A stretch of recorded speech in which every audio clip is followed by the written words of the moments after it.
जय हिंद। एक और दिन, एक और आईपीओ एनालिसिस। क्योंकि बुल मार्केट है तो सब भैया बहती गंगा में हाथ धो रहे हैं। आईपीओ। अब लोग कंफ्यूज्ड है, इस आईपीओ में लगाऊं, उस आईपीओ में लगाऊं, इसमें मल्टीपल लॉट्स में लगाऊं, उसमें मल्टीपल लॉट्स में लगाऊं, नहीं लगाऊं, बाद में बाय करूं, नहीं करूं, ऑफ मार्केट। ओ हो, बड़ा कंफ्यूजन है।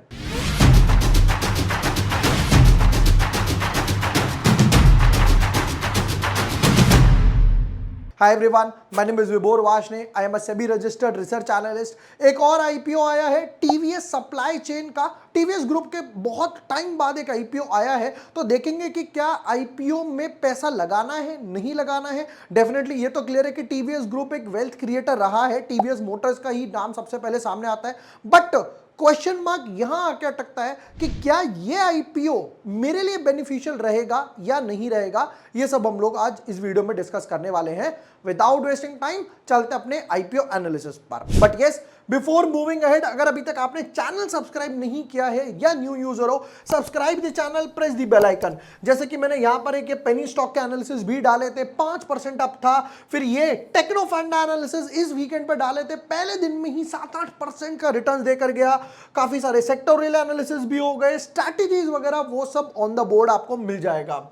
अब यहां पर आज अप्लाई हुआ यथार्थ आईपीओ का लिस्ट हुआ, जहां पर मैंने ये एक्सपेक्ट किया था कि 15 से लेकर 25% के, ये जब मैंने गोवा से 1 मिनट शॉर्ट डाला था, 15 से लेकर 25% के आसपास, 20% के आसपास गेन मिलेंगे, और एग्जैक्टली 12-13% के आसपास ही लिस्टिंग गेन हुआ। इसी तरीके से अब ये जो आईपीओ आया है टीवीएस सप्लाई चेन का, ये हम लोग डिटेल में एनालिसिस करने वाले हैं कि क्या इसमें कुछ बनने वाला है या नहीं, और अप्लाई करना है तो क्या मल्टीपल लॉट्स में या सिंगल लॉट में, और अप्लाई नहीं करना है तो क्या बाद में खरीदना है या नहीं। ये सब सीखने को भी मिलेगा, नॉलेज पर्पस से भी। बने रहो वीडियो में। चलो शुरू करते हैं, रीड करना स्टार्ट करते हैं। ऑब्वियसली इतना पूरा तो नहीं पढ़ेंगे, लेंदी हो जाएगी वीडियो, मेन पॉइंट्स पढ़ लेते हैं। टीवीएस सप्लाई चेन, अच्छा पहली बात तो ये सप्लाई चेन है क्या वो समझा देता हूं। It's more like a logistics. मान लेते हैं अगर मेरा कोई बिजनेस है जिसमें प्रोडक्ट इंक्लूड है, मान लेते हैं मैं गाड़ी बेचता हूं, या मान लेते हैं कोई गुड्स बेचता हूं, जैसे ये टीवी बेचता हूं, तो ये वहां से वहां तक कैसे जाएगा,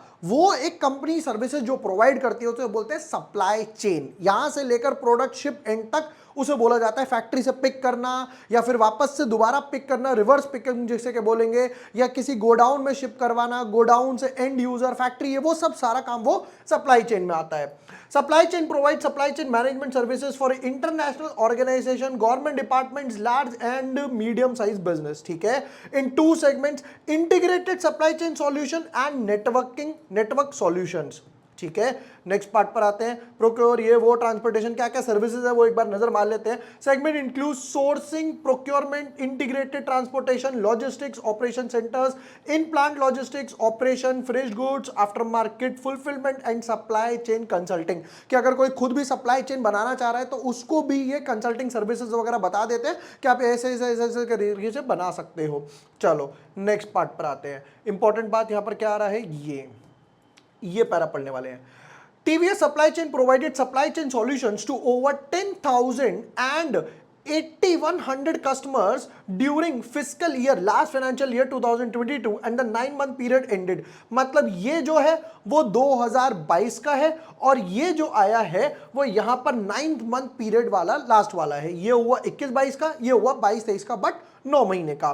ठीक है, and to over 1,733 customers expected in the same period. ठीक है, in December 2022 companies global customers included 72 Fortune global 500 2000 companies, लिंडेड कस्टमर्स, ये वो वगैरह वगैरह। मतलब जितने भी बड़े बड़े ब्रांड है वो सब यहां पे कुछ नाम सामने आ रहे हैं। अगर कुछ नाम देखो यहां पर, सोनी इंडिया, फिर उसके बाद ह्यूंडई, फिर उसके बाद जॉनसन कंट्रोल्स, हिताची, फिर उसके बाद आ गया अशोक लीलैंड, टीवीएस मोटर, वो तो खुद की कंपनी है। ठीक है, डायाबोल्ट, टीवीएस श्री चक्रा, वो भी खुद की कंपनी है, एंड सो ऑन। ये वो बड़े बड़े नाम सारे सामने आ गए। बड़े बड़े नामों का बेनिफिट ये है कि कंपनी के पास ऑर्डर बुक भरी रहती है, पेमेंट्स में इतना ज्यादा डिले नहीं होता है, ये बेस्ट बेनिफिट है। बिजनेस मॉडल से देखें तो ठीक है, समझ आ रहा है, लॉजिस्टिक्स की कंपनी है, सप्लाई चेन की कंपनी है, बड़ी बड़ी ऑर्डर बुक भरी हुई है। बट क्वेश्चन ये आ रहा है, अप्लाई करना या नहीं करना, मुझे तो उससे एंड मतलब है, वो बताओ। और इंफॉर्मेशन पढ़ते हैं। अब नेक्स्ट पार्ट पर आते हैं। चलो अब कुछ पहले एक बार कंफर्म करते हैं, इंपॉर्टेंट डेट्स देख लेते हैं, क्योंकि और भी जो आईपीओ खुले हुए हैं उससे कहीं क्लैश तो नहीं हो रहा, मुझे वो देखना है। तो आईपीओ ओपन होगा 10 तारीख को, 14 तारीख तक आईपीओ ओपन रहेगा, मतलब 10, 11, 14, 12, 13 की छुट्टी होने वाली है। अलॉटमेंट्स आएगा 18 तारीख को, रिफंड्स आएंगे 21 तारीख को, शेयर्स आएंगे 22 को, और 23 अगस्त को जब चंद्रयान लैंड करेगा, ये डेट याद रखना, राइट, तब जाकर ये लिस्ट करेगा। इंपॉर्टेंट डेट है इंडिया के लिए, ठीक है। नेक्स्ट पार्ट पर आते हैं। अब क्वेश्चन ये है, ये ज्यादा से ज्यादा 10 से लेकर, मैं 10 तारीख से लेकर 14 तारीख तक भर सकता हूं, तो मैं 14 तारीख तक, 14 अगस्त तक लास्ट टू लास्ट 2 बजे 3 बजे तक भर सकता हूं, ताकि मेरे पास सेफली मैंडेट आ जाए। अब दो जो आईपीओ ऑलरेडी ओपन है, एसबीएफसी जो आज क्लोज हो गया, और उसके बाद बायोटेक। अब ये देखते हैं कि इनकी डेट्स क्या क्या आ रही हैं। चलो, अगर मैं यहां पे बात करूं तो ये रिफंड आएगा 11 तारीख को, 11 को आ जाएगा, 12 को आ जाएगा, 13 को आ जाएगा, तो भी मैं ये वाला एसबीएफसी का जो फंड है वो वहां पर अप्लाई कर पाऊंगा, यूटिलाइज कर पाऊंगा, ठीक है। दूसरा, कॉनकॉर्ड की बात करी जाए तो कॉनकॉर्ड की क्या डेट्स आ रही हैं? कॉनकॉर्ड का रिफंड ही यहां पर 14 को आ रहा है। तो अगर 14 को 2 बजे तक, 3 बजे तक आ गया तो वेल एंड गुड, बट अगर 2-3 बजे तक नहीं आया तो यहां का पैसा वहां यूटिलाइज नहीं हो पाएगा। दो, अभी तक कॉनकॉर्ड के ऊपर भी मैं पूरा डिटेल्ड वीडियो डाल चुका हूं, देख लेना। कॉनकॉर्ड की बात करी जाए तो अभी तक कुछ खासा एक भरा नहीं है, हार्डली 2 टाइम्स के आसपास ही है, एक दिन इसमें अभी बचा हुआ है। चलो नेक्स्ट पार्ट पर वापस आ जाते हैं। अब इस पे इंपॉर्टेंट डेट्स के बाद कुछ इंपॉर्टेंट वैल्यूएशंस देख लेते हैं। लिस्टिंग डेट यहां पर लिख देता हूं 23/08, ठीक है। Face value 1 rupees per share, face value 1 rupees per share. अब कई लोग ये पूछते हैं कि यार फेस वैल्यू से क्या मैटर करता है, तब भी मैंने यही चीज बताई थी लास्ट टाइम कि ये जो कॉनकॉर्ड बायोटेक आया है, देखो अभी तक 2 टाइम्स ही भरा गया, ज्यादा से ज्यादा क्यों? Reason again face value. Face value अब इससे नीचे तो जा ही नहीं सकती, 1 से नीचे क्या जाएगी? 0.5 में तो जा ही नहीं सकती, 1, 2, 5, 10 हो सकती है। तो ये ऑलरेडी अपने लोएस्ट फेस वैल्यू पर है, लोएस्ट फेस वैल्यू पर है। अगर इसको इक्विवेलेंट बनाया जाए, इक्विवेलेंट देखो, एसबीएफसी का आईपीओ 10 रुपीज फेस वैल्यू थी, हमने एक्सपेक्ट किया था कि ये कहीं 35-40 टाइम्स के आसपास जाएगा। हैव अ लुक, 74 टाइम्स गया। क्यों? क्योंकि फेस वैल्यू 10 है। अब यहां पर इसको ऐसे समझते हैं, अगर मैं इसकी फेस वैल्यू 10 बनाता हूं तो ये भाव हो जाता 1970, 1970 रुपए का शेयर बनता। लिक्विडिटी बढ़ जाती है, मेन क्रक्स है लिक्विडिटी। क्यों?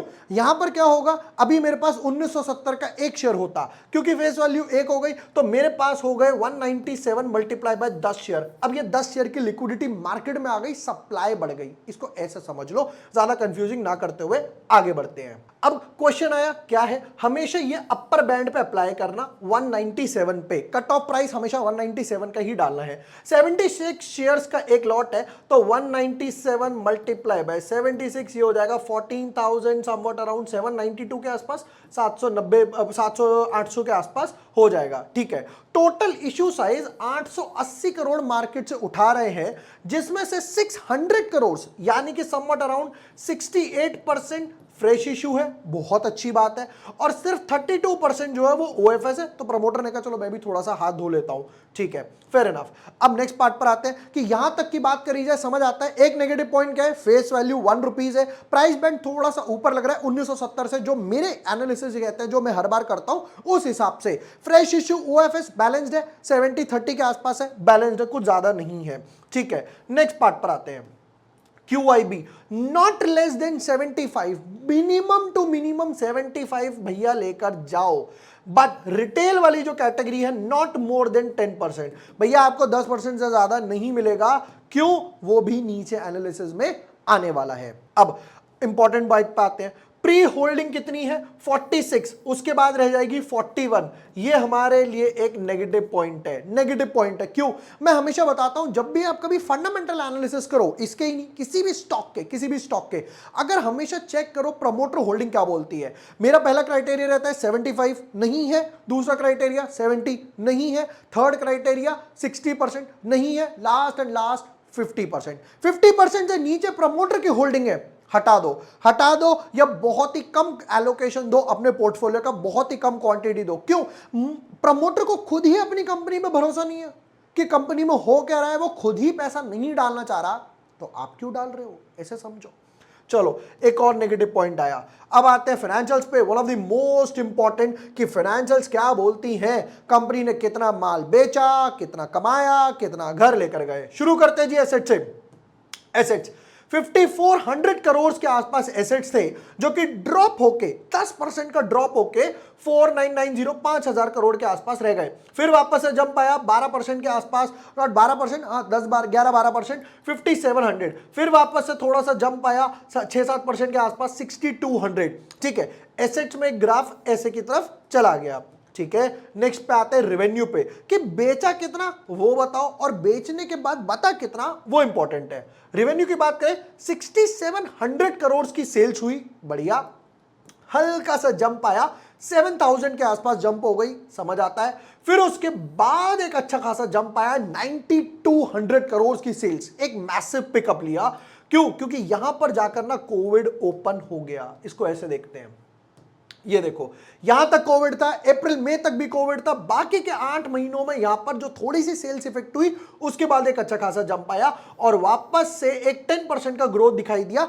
10,300 करोड़ की सेल्स हो गई कंपनी की। बट क्वेश्चन ये है, बचाते कितना है वो बताओ। मतलब कि ये रेवेन्यू था, यानी कि टॉप लाइन सेल्स, उसमें से वापस से कंपनी के एक्सपेंसेस कम हुए, तो ये मेरे पास आ गया ग्रॉस प्रॉफिट। ग्रॉस प्रॉफिट में से बाकी के एक्सपेंसेस मैनेज हुए, फिर उसके बाद आ गया मेरे पास ईबीडाटा, ईबीडाटा में से इंटरेस्ट गया, फिर टैक्स गया, तो जो बचा वो था नेट प्रॉफिट, यानी कि ये profit after tax. Profit after tax, चलिए जी देखते हैं क्या बोलता है प्रॉफिट आफ्टर टैक्स आपके पास। पहला लॉस, -248 करोड़ का लॉस। लॉस रिड्यूस हुआ, 76 करोड़ के आसपास हो गया, बढ़िया बात है। सेल्स बढ़ी, यहां पर प्रॉफिट हल्का सा, loss in fact I should say, कम हो गया।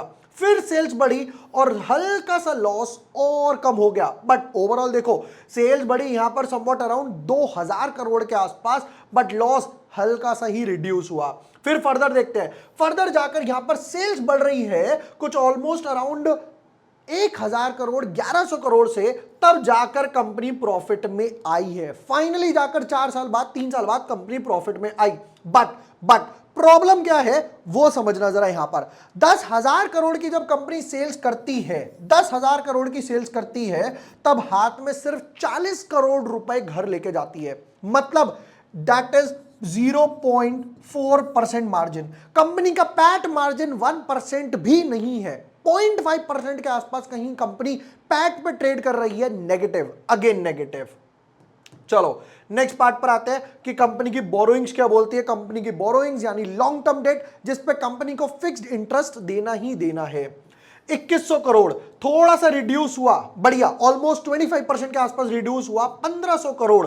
ठीक है, नेक्स्ट वापस से 200 करोड़ से बढ़ गया 1700 करोड़, और वापस से 200 करोड़ से बढ़ गया 1900, यानी राउंड ऑफ टू 2000 करोड़। यानी कि बोरोइंग्स का ग्राफ नीचे गया, वापस से ऊपर चला गया, जैसे कि एसेट्स का ग्राफ गया था। मतलब एसेट्स की वजह से यहां पर थोड़ा बहुत कंपनी के पास जो बोरोइंग्स बढ़ी, एसेट्स की वजह से बढ़ी, समझ आता है। अब अगेन फाइनेंशियल्स की बात करी जाए तो मैं मार्क्स दूंगा 4 आउट ऑफ 10। मार्क्स कहां कटे? बोरोइंग्स बढ़ रही है, number 1। Number 2, PAT margin negligible है, 1% का पैट मार्जिन भी नहीं है कंपनी के पास। कंपनी की सेल्स का ग्राफ ऊपर जा रहा है, बट कंपनी के पैट मार्जिन कहीं काम नहीं कर पा रहे। बट हां, अच्छी चीज सिर्फ ये हुई है कि 3 साल में कंपनी फाइनली प्रॉफिट पोस्ट कर पाई है। फाइनली देख लेते हैं कि कंपनी के कुछ की वैल्यूज। 193 का रेशियो, बाप रे, कंपनी का पी रेशियो 193 और कंपनी स्टॉक लेकर आ रही है 197, 19, ऑलमोस्ट बराबर। Really have a look at this, 197 का शेयर और 193 का पी रेशियो बराबर में चल रहा है क्या? नेक्स्ट, ये पी रेशियो ही दिखा रहा है कहीं ना कहीं कितना ओवर वैल्यूड है। नेक्स्ट पार्ट पर आते हैं, प्रीपेमेंट और रीपेमेंट करने वाले हैं जो आपसे पैसा उठाएंगे, 2 पार्ट में उठा रहे हैं। 68% जो कंपनी के पास जाएगा, 32% जो सेलिंग शेयर होल्डर्स के पास जाएगा। तो जो 68% आपसे उठा रहे हैं, प्रीपेमेंट और रीपेमेंट और अ portion of a certain outstanding borrowings availed by the company and it's subsidiary. Subsidiary ने जो पैसा उठा रखा है उसकी तरफ जाएगा, और कंपनी ने जो थोड़ा बहुत जो बोरोइंग्स हमने देखी वहां पर जाएगा। फेयर एनफ, समझ आता है। ठीक है। नेक्स्ट पार्ट पे अगर चले, अगर कंपनी के कुछ पीयर कंपैरिजन कर लेते हैं, काम करते हैं कि कंपनी के पीयर कंपैरिजन में कौन कौन नाम सामने आ रहा है। टीवीएस जिसका हम आईपीओ एनालिसिस कर रहे हैं, TCI, Mahindra logistics, blue dart और डेलीवेरी जो अभी थोड़े टाइम पहले भी आया था। अगर ईपीएस की बात करें तो ये लॉस में एल लिख देता हूं, बाकी सब प्रॉफिट में है, ठीक है। उसके बाद इंपॉर्टेंट पी रेशियो देखना, इसका पी रेशियो आया था 191, 44, 75, 37। तो डेफिनेटली ये तीनों अंडर वैल्यूड है इन कंपैरिजन टू दिस, और I can say this is overvalued in comparison to other one, ठीक है। अब इंपॉर्टेंट गोल आता है कि अप्लाई करना है और कितना अप्लाई करना है, वो मेरा क्वेश्चन आता है। चलो ओवरऑल मैं आईपीओ को मार्क्स दूं तो मैं मार्क्स दूंगा 3 आउट ऑफ 10। कहां मार्क्स कटे? पैट मार्जिन पे कटे। बोरोइंग्स वापस से बढ़ रही है, सेल्स बढ़ रही है, कंपनी अपने एक्सपेंसेस मैनेज नहीं कर पा रही, सबसे बड़ा ड्रॉबैक। उससे भी बड़ा प्रमोटर की होल्डिंग 41% के आसपास है। आगे जाकर अगर प्रमोटर राइट इशू लेकर आते हैं या और डाइल्यूट करते हो तो 35, 36 के आसपास रह जाएगी, जो कि बहुत ही लोएस्ट नंबर है। ये नेगेटिव पॉइंट्स की वजह से, और उससे भी इंपॉर्टेंट ये जो पैसा कॉनकॉर्ड में से अनब्लॉक होगा, क्या यूटिलाइज होगा नहीं होगा, वो तो 14 को कब अनब्लॉक हो रहा है, क्या 14 को रात के 12 बजे हो जाएगा, सुबह वर्किंग आवर्स में 9-10 बजे हो जाएगा, शाम को होगा, तब पता चलेगा। तो ये डेफिनेटली ओवर सब्सक्रिप्शन पे इफेक्ट डालने वाली है सारी चीजें। 15 टाइम्स के आसपास मैं ओवर सब्सक्रिप्शन देख रहा हूं, कुछ खासा ओवर सब्सक्रिप्शन में नहीं देख रहा हूं। लिस्टिंग गेन अब ध्यान से सुनना, जिसके लिए पूरी वीडियो समझाई है, जिसके लिए पूरा इतना लंबी चौड़ी मैंने रामकथा गाई है, इंतजार हुआ है। Safe trader avoid, clear cut बोल रहा हूं, मत अप्लाई करना, लॉस में जा सकता है। रिस्की ट्रेडर 1 या 2 लॉट से अप्लाई कर सकते हैं। जहां पर 191 के आसपास का शेयर है, वहां पे कुछ 8 से 12% या 8 से 15% के आसपास बोलूंगा, 8 से 15% के आसपास ही लिस्टिंग गेन होगा। कुछ ज्यादा लिस्टिंग गेन एक्सपेक्ट मत करना because of PAT margin. Once PAT margin improve, हम फाइनेंशियल्स देखेंगे, जब क्वार्टर रिजल्ट आएंगे 2-3, तब वहां से बाय कर लेंगे। तब तक मुझे दिखाई दे रहा है पीयर कंपैरिजन इसके बेटर है। ये थे यहां पर IPO analysis TVS supply chain के। वीडियो पसंद आया हो share with your friends, like and subscribe. Thank you for watching the video, lots of love.